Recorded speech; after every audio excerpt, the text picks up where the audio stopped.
Isang maligayang panonood po sa inyong lahat saan man po kayong dako naroon ngayon. Kayo po ay nanonood ng programang Adventist Heritage. Samahan niyo po kami sa isang oras na talakayan tungkol sa walang hanggang pabalita ng misyon ng Diyos sa sanlibutan at ang mga kabayanihan ng mga misyonaryong nag-alay ng kanilang buhay at lakas sa gawaing ito. Ito ang programang gigising sa inyong puso na tapusin ang gawain ng Diyos. Ako po, Sister Jazel, at makakasama po natin ngayong gabi si Pastor Ryan Martinez. Kamusta po, Pastor? Magandang araw din ang panonood sa atin, Sister Jason. Aha. Ako ay masaya dahil tayo ay meron ulit na ganitong programa upang tulungan ang ating mga kapatid at mga kaibigan na pag-aralan ang isang bahagi ng ating kasaysayan. Totoo yan. And Pastor Ryan, ang pinag-usapan natin last time is about yung historical context ng Millerism. Millerism. Ayan. At marami nga po ang sumubaybay ng time na yun. Marami din pong nagtanong, marami din pong tayong natutunan din naman. Kaya po kung meron po kayong katanungan, kung meron po kayong gustong sabihin, ilagay niyo lang po sa ating comment section or tumawag po kayo o mag-text sa numerong meron po tayo na makikita niyo po sa ating screen. So maraming salamat na ngayon pa lang ay sinasamahan niyo na po kami sa ating programa. At ang title po ng ating pag-uusapan ngayon ay Early Years of William Miller. So hindi po natin itinakil lahat-lahat last time dahil ngayon mas hihimay-himayin po natin yung buhay po ni William Miller. And hopefully ay may matutunan po tayo dito lalo higit sa ikalalago ng ating pananampalataya at ng ating karunungan at kaalaman sa ating relihiyon or Seventh-day Adventist. So simulan natin, Pastor Ryan. Taga-saan ba si William Miller or kung paano ba natin i-introduce si William Miller? Si William Miller ay isang mahalagang bahagi ng ating kasaysayan kasi kung iti-trace back natin yung ating paniniwala, especially sa 2,300 Days Prophecy, ito ay nanggaling sa pag-aaral ni William Miller. So si William Miller ay ipinanganak noong February 15, 1782 sa Pittsfield, Massachusetts. Ito ay sa United States of America. So makikita natin, ito yung year na siya ipinanganak, February 15, 1782. At the same time, makita rin natin yung Sister Jaisel, yung context, yung kanyang mga magulang. Nung tinignan ko nga ito, yung pangalan ng tatay niya. Yung pangalan ng kanyang tatay ay Captain William Miller. So junior pala siya. Junior siya. Pero yun nga, isa sa pinagtataka ko, bakit hindi William Miller Jr.? Pero yun interesting. Pero yung pangalan tatay niya, Captain William Miller. At the same time, yung kanyang nanay naman ay si Paulina Phelps Miller. So at least ito yung mga background, yung birthday niya, yung magulang niya. Very much especially interesting, I find it interesting yung pangalan tatay niya, Captain William Miller. So yung pagiging captain, hindi naman dahil captain siya na trabaho na yun. Yun talaga yung first name niya. Yung tatay niya kasi ay isa siyang sundalo during the Revolutionary Army during the time ng US nung they want to separate, to liberate their selves from Great Britain. So yung kanyang tatay ay isang sundalo, served as American Revolutionary War. Pero originally, ang tatay niya ay isang farmer by occupation. So after the war, ay nagsettle sila sa Hampton, Washington County sa New York after the war. Pero tama ba na si William Miller ay farmer din naman, kagaya ng father niya? Oo. Kasi yung tatay niya, farmer, so yung kanyang anak, si William Miller, eventually yun din yung kanyang naging work. Pero interesting din yung work ni William Miller, yun yung kanyang parang occupation, pero marami rin siyang mga iba pang mga activities bukod sa pagiging farmer. Oo. Hindi lang siya kilala bilang farmer. Kasi nga minsan, Sister Jaisel, sinasabi nila dahil si William Miller ay farmer, parang yung kanyang level of education ay mababa. Oo nga eh. Ganun ba sa kanila noon? Na kapag farmer ka hindi ka nakapagtapos and all or not really educated?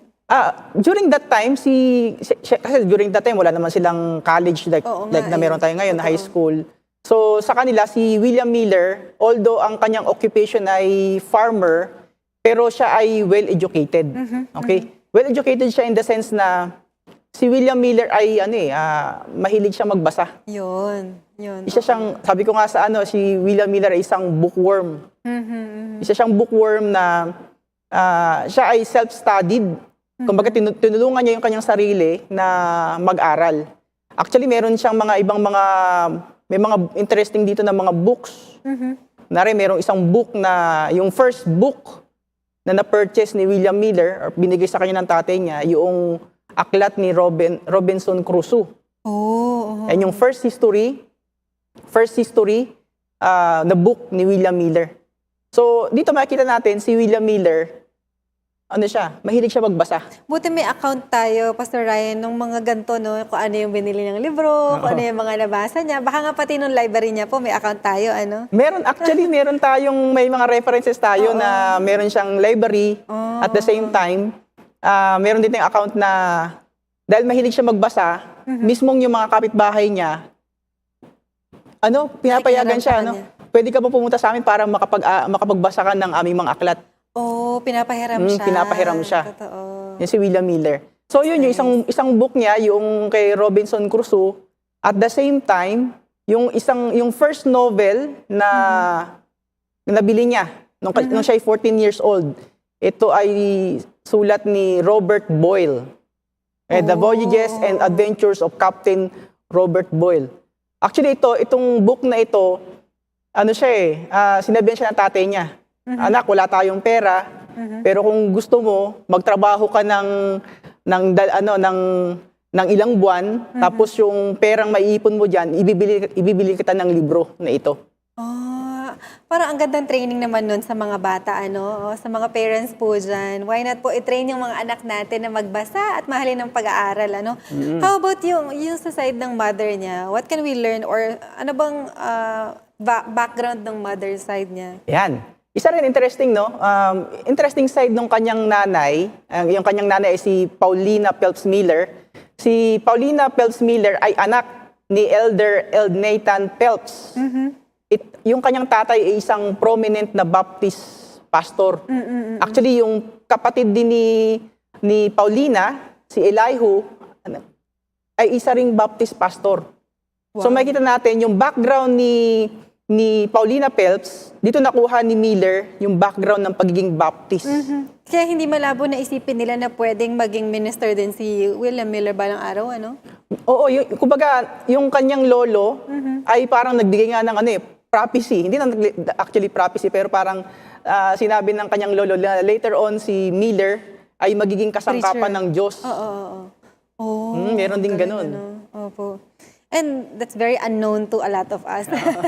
Unless na i-discover talaga natin, Kaya nga, yung very interesting na, Sister Jaisel, dun sa background ni Miller, nakuha niya yung attitude or character ng tatay niya na pagiging loyal at the same time, or at least patriot, at the same time yung pagiging religious, nakuha naman niya sa kanyang nanay. Dito nga sa isang statement, ito yung magandang aklat ito, yung sinulat ni Samuel Bliss, Memoirs of William Miller, na pinablish noong 1853 sa page 5. Okay? Actually, dito kung kinuha yung ating discussion, most of our discussion dito kinuha dito sa aklat na ito. Sabi ito, thus were blended in the parents of William as their greatest traits of character, the highest virtues which heaven and earth can confer on man, piety and patriotism.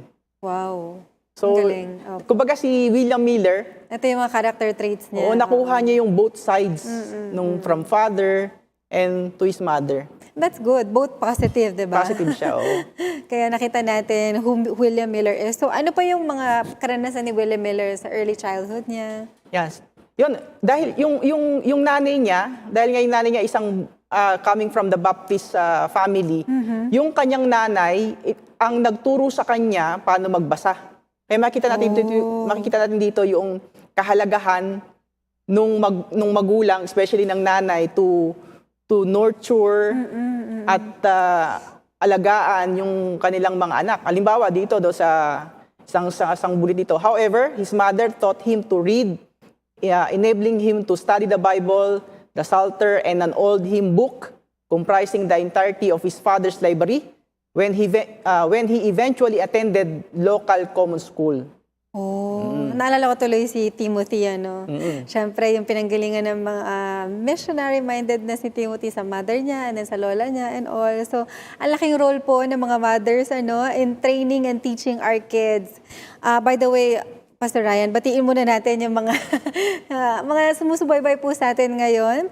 Ayan, regards po and shout out po kay Brother Desmond, JGH, sabi niya, praise the Lord. And sabi ni Eman Palad, magandang gabi po. And from Hermelin Pausal, God bless you more. And yan. From Shara Perez, happy blessed Monday everyone. Yes, indeed, a blessed Monday indeed. And from Elijah Refones, good evening po sa inyo. Pastor Ryan and Ma'am Jason watching po from Makati City, Metro Good evening po sa Manila. lahat. Ayan. So, type in nyo lang po kung nasan kayo na habang sumusubaybay sa aming programa ngayon. At ipagpatuloy po natin ang ating talakayan with regard to early years po ni William Miller. So, nalaman natin, no, yung childhood niya, ano, and how about yung schooling niya? Kamusta si William Miller in terms of schooling niya? Ayun, yung sa kanilang schooling, dahil yung context kasi noong time nila, common local school, kumbaga yung teacher niya, yan, nagtuturo, pero napansin nila na itong si William Miller ay, merong akong isang nabasa na ang tawag sa kanya ay prodigy. Na meron, yung kanyang pagiging estudyante ay hindi basta ordinaryong estudyante. Oo. So nakikitaan siya ng very promising siya na student. Kumbaga nag-excel talaga. Nag-excel siya. Oo. So, Ang galing kaya nga naman. kanina, binanggit natin kanina na siya ay farmer. Minsan kasi, sinasabi na pag farmer, medyo hindi gan. Pero actually, farmers are good people. They are very intelligent, knowledgeable. Oo. Huwag natin sabihin na porket farmer ay uneducated na ano. So, si William Miller, hindi siya ganun. Very much well-read siya. At the same time, nakikita natin yung kanyang context, yung hilig niya. Mahilig siya magbasa ng anything about history, anything about yung mga adventure. So later on, makikita natin yan, yung kanyang pagkahilig sa history and prophecy later on in his later life. Oo, kasi nga naman, pag binasa mo ang Bible, Pastor Ryan, talagang history din. History talaga siya, Diba? Beginning from Genesis, kung paano kinreate tayo, and yung sa life ng Israelites, talagang history yun. History, oo. Even yung life ni Jesus sa history, diba? Oo, so nakita natin, kaya ganun na lang yung passion ni William Miller to study the prophecies. Ayan. So what can we add with regard to his character, lalo na sa pagiging bookworm niya? Yan, ito. May sinabi dito yung mismo, ito yung statement mismo galing kay William Miller. Sa Miller's Work Volume 1, Views of the Prophecies and Prophetic Chronology, na pinablish noong 1842, page 7. Sabi ito, by the kindness of this gentleman, he was enabled to store his mind with a vast collection of historical facts, which have since been of so much service to him in the illustration of the prophecies. Possessing a strong mind and a retentive memory, he appropriated the contents of those gentlemen's libraries to his own use. And even now, after a lapse of more than 30 years, it is astonishing to observe the correctness of his frequent references to these historical facts and dates and in his extemporaneous lectures.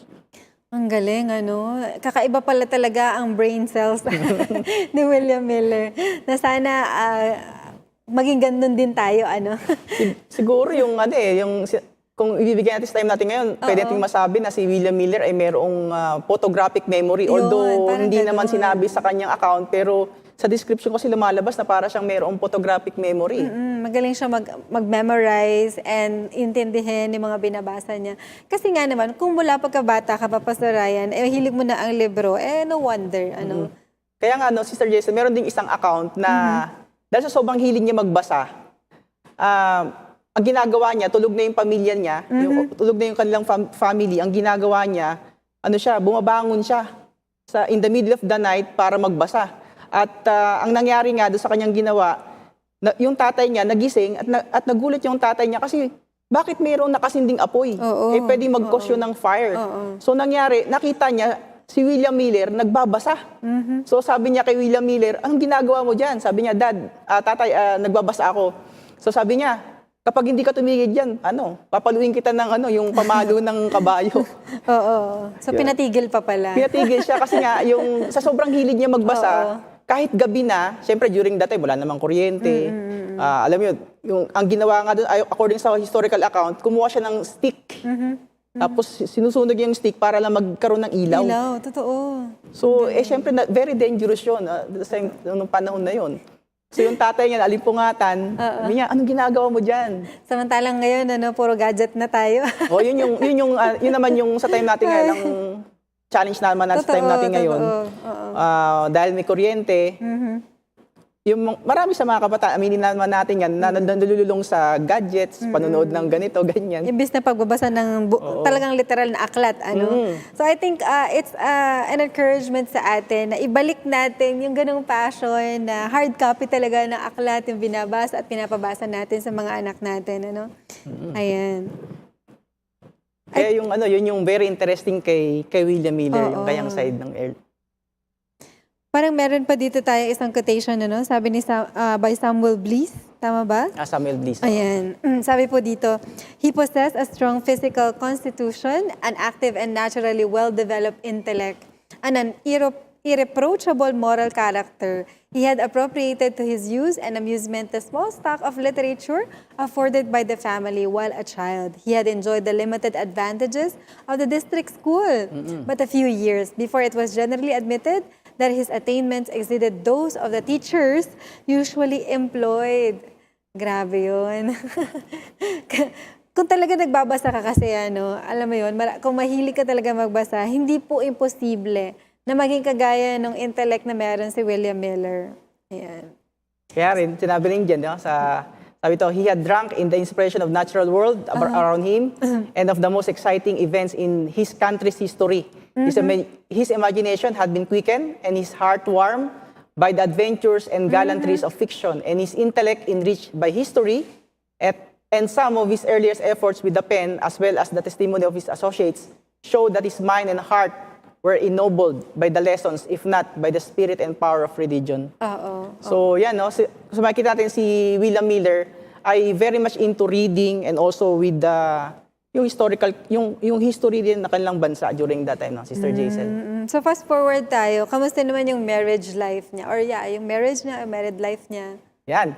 Ito, very interesting din sa akin ito kasi syempre, alam natin si William Miller pero hindi natin alam Yung family niya and all. kung sino yung kanyang wife. Na syempre, alam natin sa success ng isang, kahit in any couple, meron siyang spouse na merong nagiging support. So, sa case naman ni William Miller, ang kanya na pangasawa ay si Lucy Smith. And of course, naging Miller siya.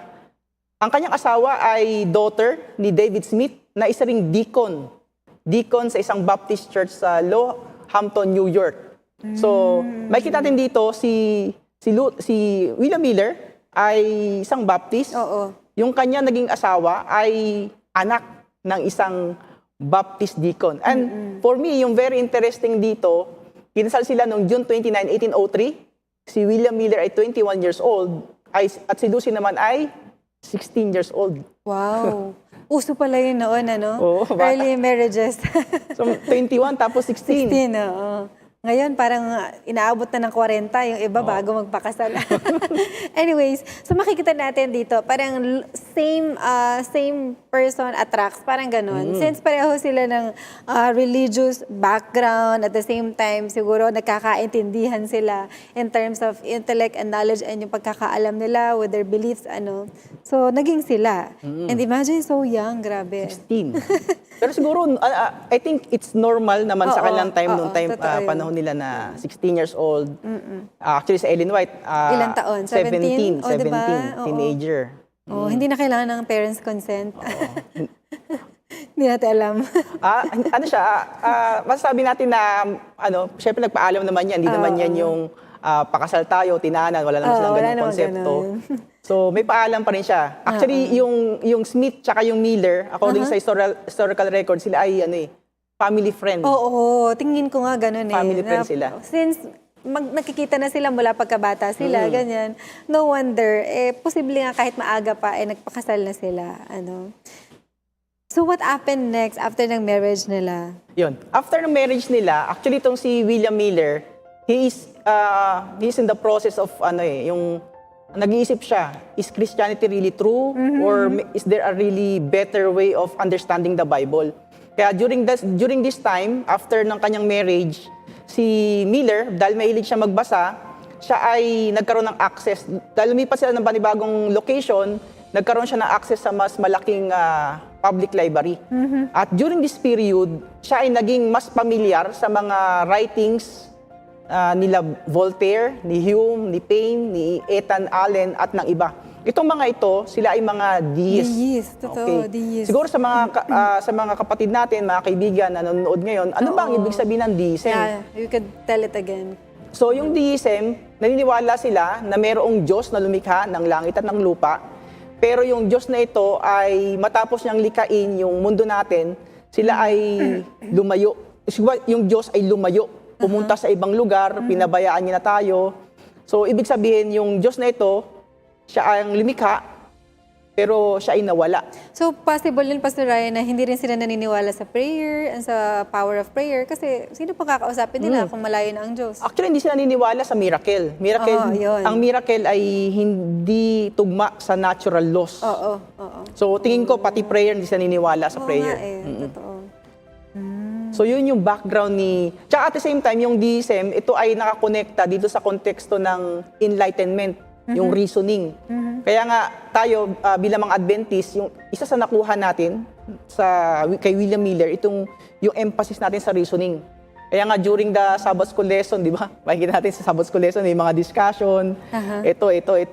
Yung pinapatunayan natin based on reason. So yun ay nakuha natin sa deism. At the same time dun sa practices ni William Miller. Yung to prove everything using the Bible, prove everything using reason as it is. Sa panahon ba ng Bible, may mga deist din kaya or ganyan ang paniniwala? Na talagang God is distant from them, ano? Actually, wala akong na-encounter na ganito. Kasi during the time ng Bible, yung mga tao naniniwala sila na meron talagang Diyos na lumikha. No? Oo, totoo. Oo. Dito, sa deism kasi, ang isa sa gusto lang iayusin na parang medyo conflicting issue sa Diyos. Kumbaga, kung mayroong makapangyarihang Diyos, bakit mayroong may kasalanan? Bakit may namamatay? So, kung ikaw ay deist, lumalabas, ganito kunwari, dahil nga yung Diyos yung lumikha sa atin, tapos umalis siya, anumang ginawa natin dito, anumang nangyayaring masama, hindi kasalanan ng Diyos yun. Kasalanan natin. Kasi dahil sa human choice, human action. So, yun yung isang attempt ng mga Christians during that time para ipawalang sala yung Diyos doon sa mga nangyayari sa mundo natin. Parang minsan as the knowledge increases and parang the more we long kasi to make it logical and all of that, nagkakaroon tayo ng gantong kagaya na to na belief, Okay. So, and I think marami ang naniwala or naging deist ng time nila. Oo. Tama? Actually, marami sa mga founding father ng US, marami sa kanila mga deist. Talaga. Kasi nga yung emphasis nila sa reasoning. So, at the same time, during this time, si William Miller, dahil siya ay deist, ang ginagawa niyang katatawanan. Pinagtatawanan niya yung mga preacher. Kay William at that time was more interested in making fun of preachers than in emulating them. In particular, he found those preachers in his own family to be especially good targets for that brand of fun. So makikita natin si William Miller, isipin natin yung kanyang lolo, Baptist pastor, yung kanyang tito, Baptist pastor, pero ginagawa niyang katatawanan. Posible nga, since marami siyang kaalaman. Pero, by the way, Pastor Ryan, meron nagtatanong by Retuya, may tanong po ako, bakit nagkakaiba-iba yung paniniwala nila noon, Pastor, sa time ni Miller? Paano nagkakaiba? Bakit nga iba-iba, Okay. Kaya siya nagkakaiba, again, kaya merong iba-ibang paniniwala, kasi nga ito yung merong iba't ibang interpretation sa Bible. Actually, it all brings back to the understanding. Paano ba natin interpret yung Bible? Tapos sino mag-interpret? Ano yung mga paraan how to interpret the Bible? So nagkakaroon talaga even today. It exists. Merong iba't ibang interpretations of the Bible. Yan. Okay. So ano pa yung pwede nating ma-discover about dun sa pagiging pious ni William Miller nung time niya? Yan. So dito, makikita natin, binabanggit kasi dito ano yung reason bakit niya ginawang katatawanan yung kanyang lolo, yung kanyang tito. May sinabi si George Knight dito sa William Miller and the Rise of Adventism sa page 22. Sabi dito, si William Miller, he developed a vengeance toward his uncle Elihu, who as pastor of William's local church, undoubtedly exacerbated his anxiety through preaching the hellfire sermons that were standard Baptist pulpit fare of the time. So, Okay. during that time, kasi pinipreach sila, kapag hindi mo tinanggap yung Panginoon, pupunta ka sa impyerno. Kumbaga yung mga preaching kasi during that time, ang kanilang preaching is, ang emphasis instead of the love of God, ang emphasis nila, punta ka sa impyerno. Judgment na hell, Oo. Pero pag ganun, parang hindi deist yun kasi God cares pala about judgment sa'yo. Kaya nga, Deist pa rin ba yun? actually, kaya siya naging deist.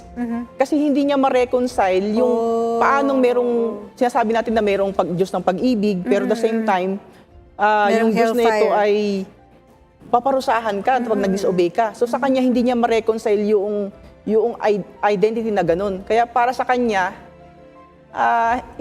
Christianity does not make sense. Kaya parang sa kanya, yung deism is more reasonable. Oh, ang hirap nun, Pastor Ryan. Kasi syempre, lumaki nga siyang Baptist, lumaki siya sa ganung paniniwala. Tapos, he wanna question it. And to the point na naging deist nga siya kasi nga kine-question niya yung mga bagay na yun.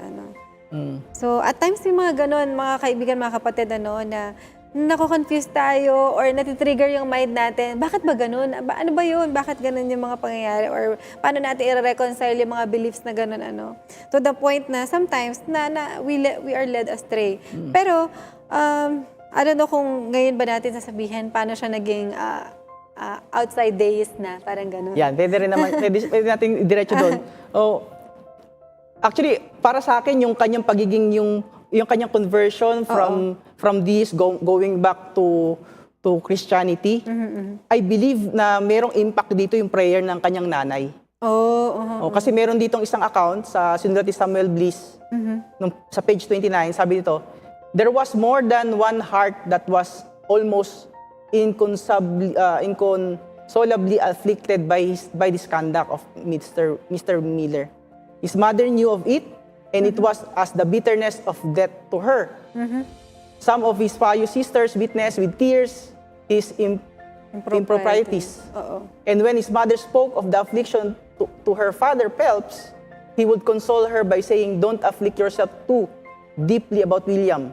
There is something for him to do yet in the cause of God." So, dito, makikita natin dito, although yung kanyang,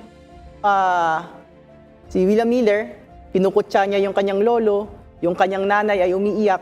Pero naniniwala ako, yung nanay ni William Miller, hindi huminto. Totoo. Hindi huminto para ipag-pray yung kanyang anak. So, I believe na ang prayer ng nanay, especially kapag yung prayer na ito ay ginawa in the sense of, crying, in the sense na gustong maibalik yung kanyang anak.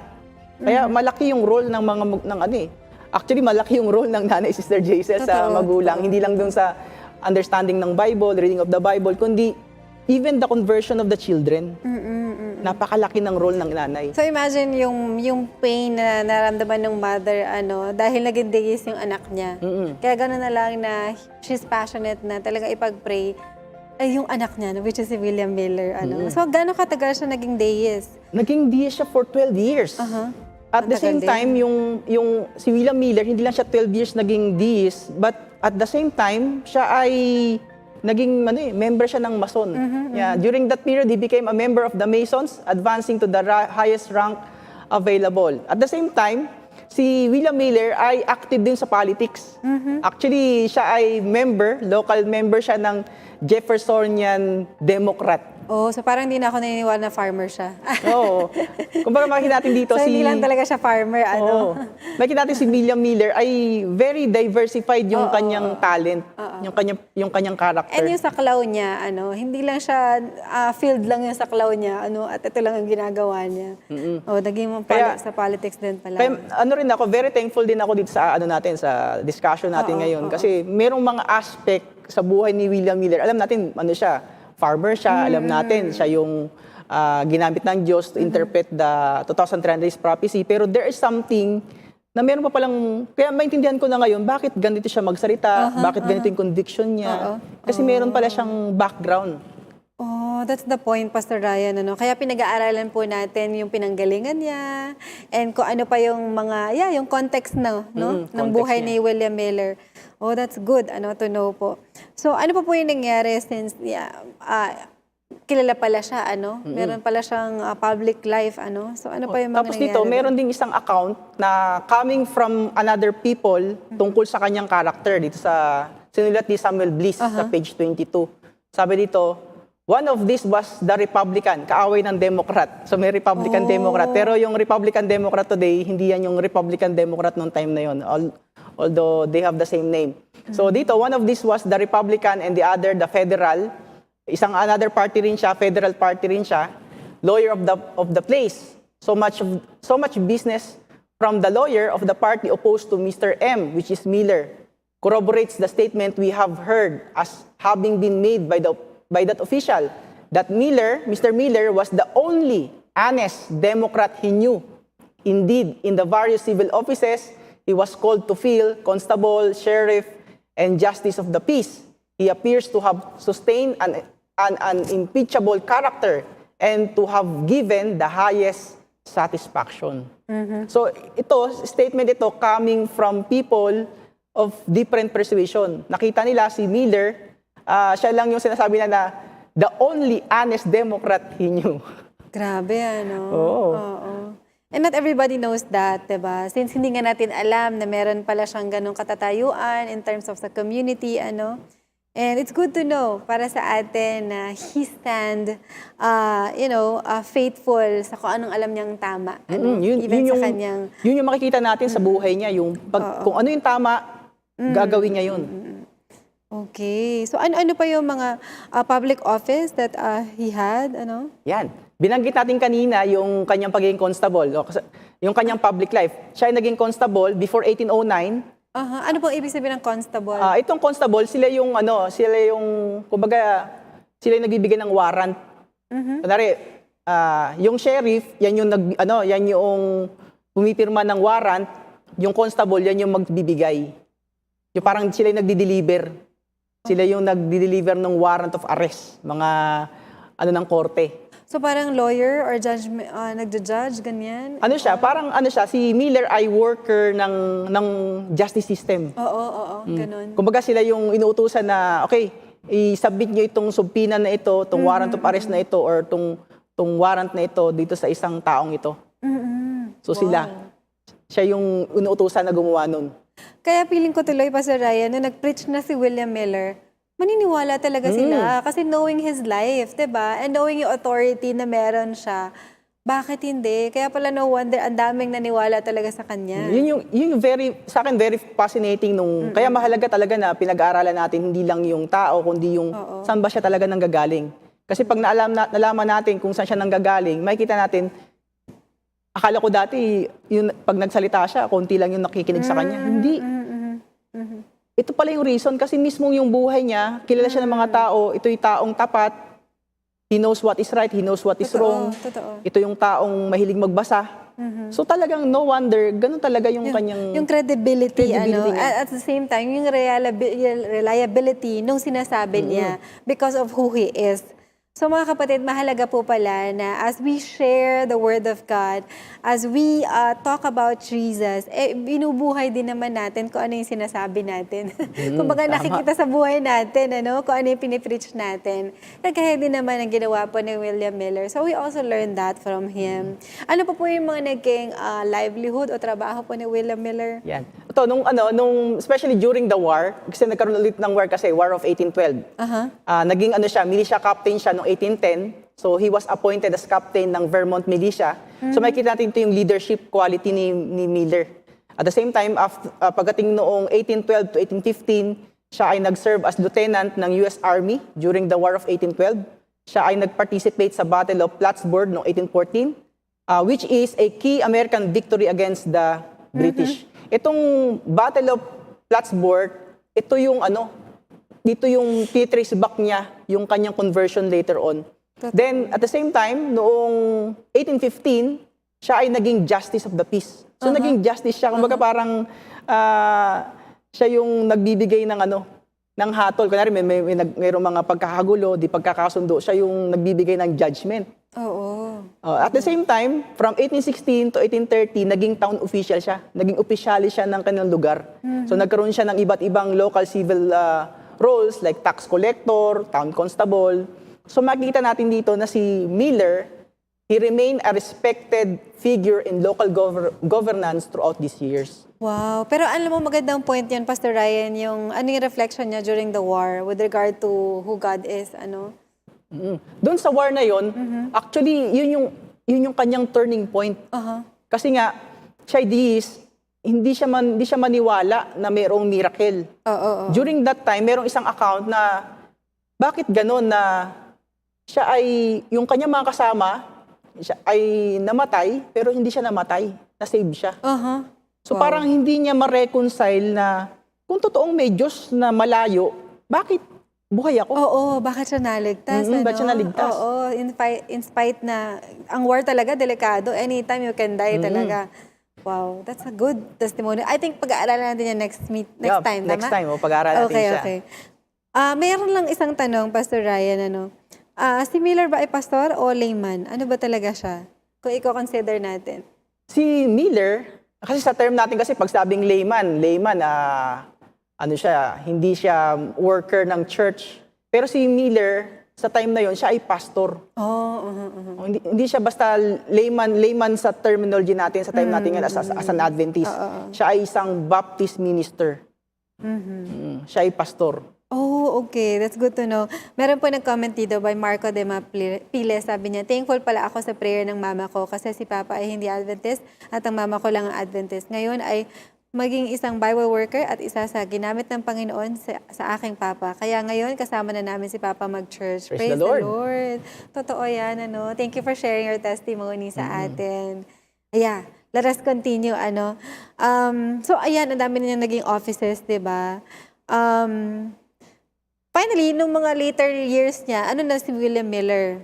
Ayun, si William Miller, siyempre, from 1830s to 1840s, balik siya sa kanyang yung kanyang hilig. Farmer. So, during that, sa kanyang, kasi yung kanyang by trade yung kanyang work, yung kanyang family trade by farming. So, during this time, dahil siya nasa farming, mas marami siyang time magbasa, mag-aral. So, yung kanyang prophetic studies, yung kanyang public ministry ay nangyari during this time. So, beginning in 1831, he started lecturing on his views of the Second Advent, which eventually overshadowed his earlier civic roles. Mga ilang taon na kaya siya nito, Pastor Ryan? Kung siya ay 1872, so maminusan lang natin niya, siguro siya nito, mga 59 or 60 years old. Oh, grabe, Ganun talaga, Pastor Ryan, In the middle of our years, marami tayong ginagawa sa buhay. Pero pag malapit nang matapos yung lifespan natin, bumabalik tayo sa passion natin, sa kung ano talaga yung gusto natin gawin, Tsaka during this time din kasi 60 years old Oo. Dito na pumapasok yung reality ng ating mortality. Kumbaga, siya, pero what will happen next? Pag namatay ako, ang tanong, saan ako pupunta? Ito yung mga eternal questions na hindi masasagot ng DSM Wow. Kumbaga pag DSM, walang pag-asa. Totoo yun. What will happen to us after we die? Para mo na nga siyang para na nga lumalayo ka sa Panginoon kasi God doesn't care anymore, parang ganon. So ano pa yung about deism? So we have here doubts in deism. Doubts. Ito na yung mga time kung saan si Miller ay nagkaroon na ng pagdududa. Ito nga, yung annihilation tsaka yung afterlife. Kumbaga, ano mangyayari sa akin after kong mamatay? Okay. Ako ba ay hindi na mag-exist? Aha. Or mag-exist pa ako? Tapos, ito, halimbawa, merong statement dito si William Miller sa William Miller's Apology and Defense sa page 3. Sabi to, before the close of this period, however, I began to suspect that deism tended to a belief of annihilation, which was always very abhorrent to my feelings. In the fall of 1812, as I was returning to the Pulteney from the court of Rutland in company with Judge Stanley, I asked him his opinion respecting our condition in another state. He replied by comparing it to that of a tree which flourishes for a time and turns again to earth, and to that a candle which burns to nothing. So, yung annihilationism, naniniwala sila, kapag namatay ka, wala ka na. You don't exist anymore. So, sabi niya, I cannot accept this. Di ko siya matatanggap. May ganun talaga siya, no? Siguro makulit talaga yung utak ni William Miller na parang pag hindi niya matanggap, so hahanapin niya talaga yung sagot sa mga katanungan niya. Oo, yun yung very interesting sa kanya na dahil malikot, sabihin natin, malikot yung isip niya. Oo. Iniisip niya, kung totoo yung deism, ano yung mangyayari? Hindi na mag-exist. What's the meaning of life after that? Kaya pala sabi dito, no, sino ba nagsabi ito? Si William Miller. Si William na mismo, I was William then Miller. satisfied that deism was inseparably connected with and did tend to the denial of a future existence. Oo nga naman. And I thought to myself that rather than embrace such a view, I should prefer the heaven and hell of the scriptures and take my chance respecting them since alam din naman niya yun noon, di alam ba? niya, Nung oo. Baptist siya. Still, I could not regard the Bible as inspired. Yun nga lang. Yun yung kanyang view. So, magiging natin sa kanya, at least dito, nagsisimula na siyang Mag-lean sa mag-lean. scripture. Totoo. mas tatanggapin ko pa yung heaven and hell kaysa walang heaven and hell. Oo. Yun yung interesting din kay William Miller. Okay, so ano pa yung mga naging doubts niya sa deism? Yun, isa rin sa mga doubts niya, yung para sa kanya yung moral inconsistency. Kasi nga sa deism, 'di ba? Naniniwala sila, 'di ba, yung postmillennial, naniniwala sila ang mundo paganda ng paganda ng paganda. Aha. So, inline siya sa view ng deism. Pero dahil nga doon nakatin siya sa war, nakita niya yung destruction ng war. Yung reality ng death and destruction and Sabi niya, hindi pwedeng tama yung deism. Oo. Kasi maraming namamatay. Even now, maraming namamatay because of wars. So, makita natin dito, ang deism, hindi talaga siya yung magbibigay ng real satisfaction sa mga tao. Oo. Kaya nga dito, meron siyang statement sa Midnight Cry, November 17, 1842, sa page 1. Sabi niya, the more I read, the more dreadfully corrupt did the character of man appear. I could discern no bright spot in the history of the past. Those conquerors of the world and heroes of history were apparently but demons in human form. I began to feel very distrustful of all men. Grabe naman yung distress niya, no? Knowing and, seeing all these things. And yung hindi niya ma-reconcile talaga.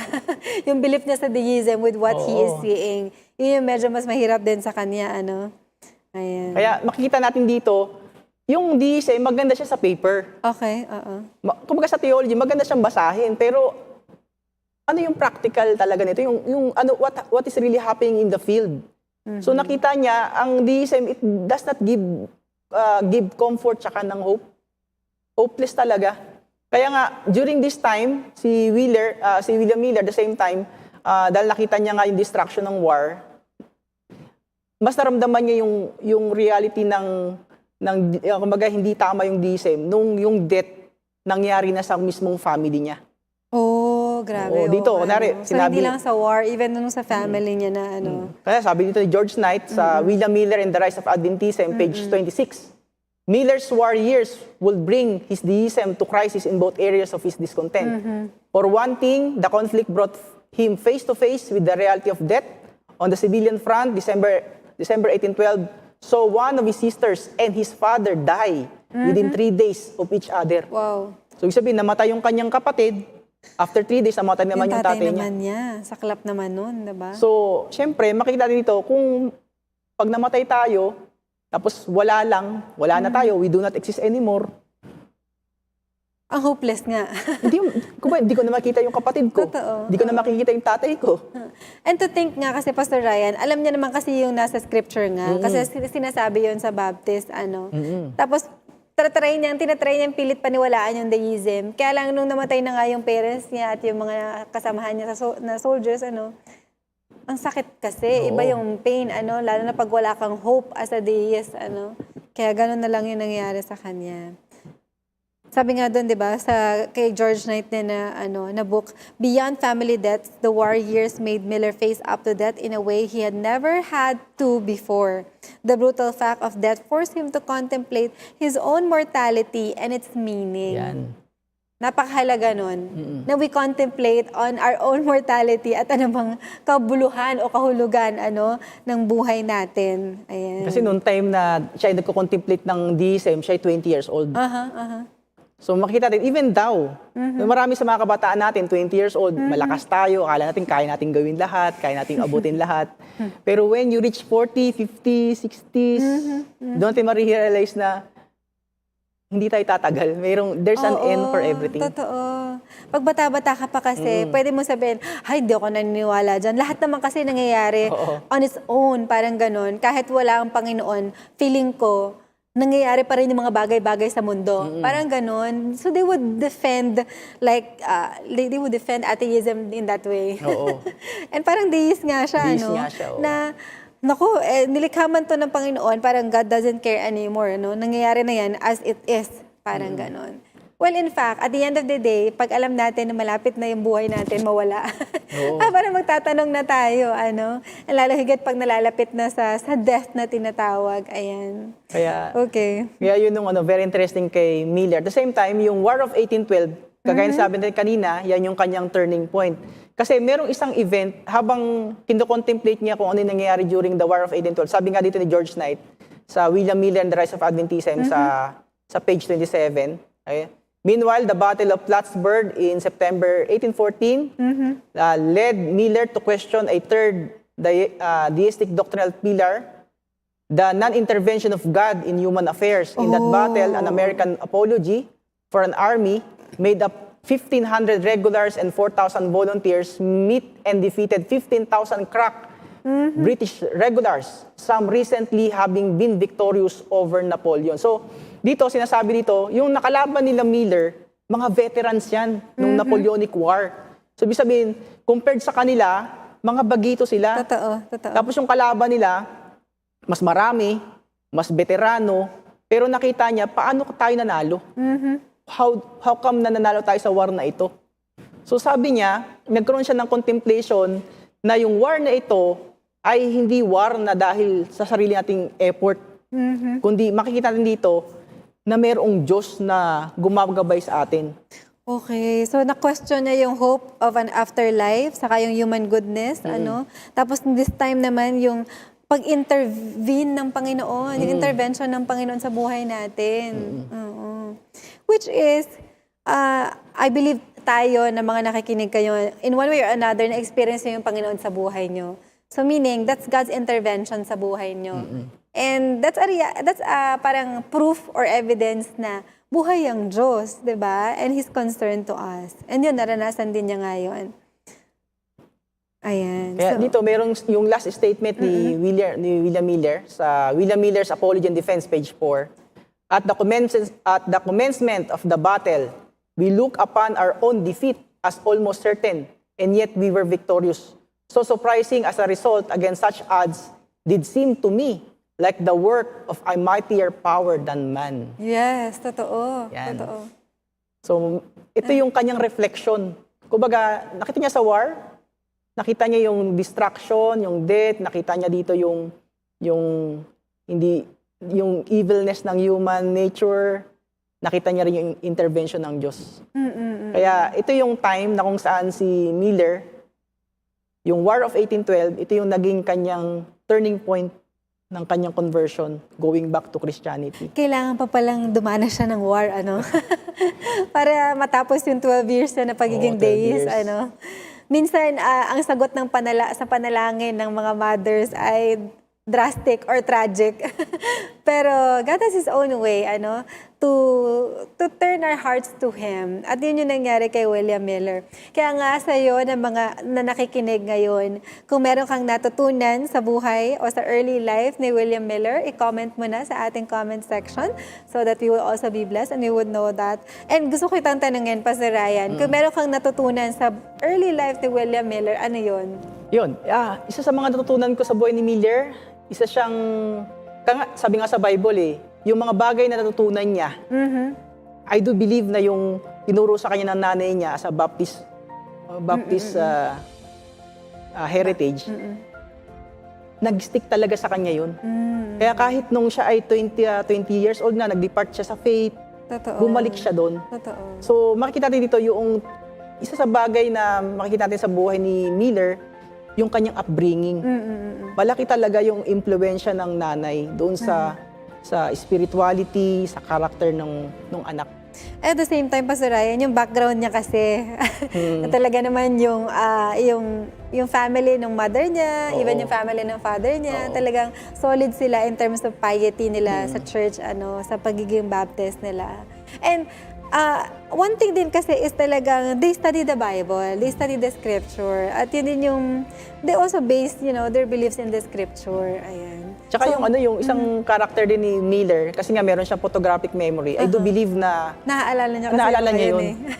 Very Very much familiar siya doon sa mga Bible verses. Hindi na, kunwari sinabi niya doon, paano tayo nanalo. I do believe na meron yung mga Bible verses na naglalaro sa kanyang isipan during that time. Pero alam mo pa, Sir Ryan, valid din yung tatanungin mo paano nangyari to. Or, alam mo yun, feeling ko may valid din dun sa pagiging logical natin, magtanong. And kahit magtanong tayo ng mga ganong tanong, nakakatuwa kasi God has His own way to answer our questions.